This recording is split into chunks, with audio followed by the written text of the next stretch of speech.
हाम्रो लेक यस्तो छ।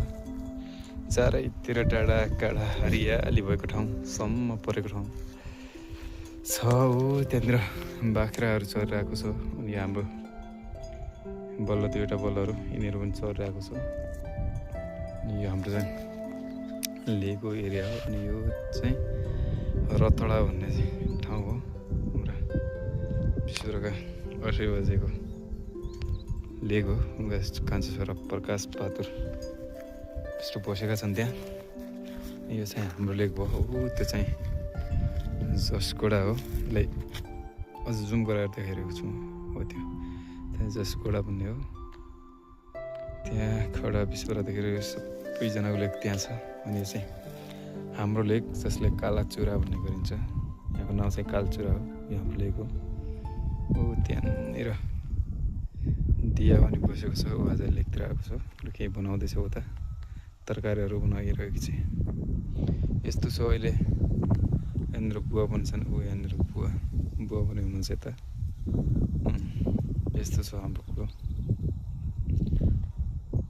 अहिले केही पनि बोको छैन। आजभन्दा 2 महिना अगाडि लाई खेती गर्नुभएको थियो बुवा मम्मीहरूले। लाई निस्काइसक्यो। अहिले यो सिजनमा पानी नपरेको कारणले गर्दाखेरि अलिकति खडेरी परेको अवस्था छ। यो पानी परिसके पछाडि यसलाई चाहिँ जोत्ने कार्यक्रम हुन्छ। अनि जोतिसके पछाडि मकै लाउने कार्यक्रम हुन्छ। त्यो अब केही महिनापछि मकै लगाउने कार्यक्रम पनि हुन्छ। त्यतिन्जेल यो बाँझो यानि कुनै खेती नगर्ने जस्तै वातावरण भएको हुनाले गर्दाखेरि त्यतिखेर खेती हुँदैन। त्यसपछि पानी परिसकेपछि मकै लगाउने कार्यक्रम हुन्छ। मकै पछाडि गाउँतिर धान लगाउने यस्तो हुन्छ।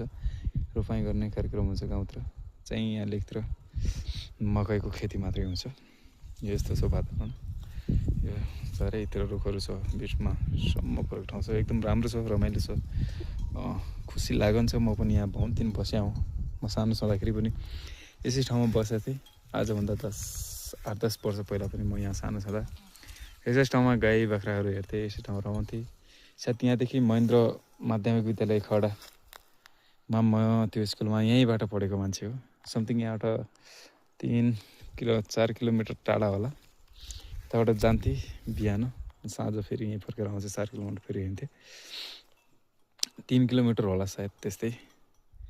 यहाँ चाहिँ धेरै रमाइलो भएको हो। अनि म सानो छँदा पनि यहाँ रमाएको हुनाले गर्दाखेरि धेरै माया लागन्छ। अनि यही भन्दा मन्दिर हाम्रा बजे बस्दा थिए।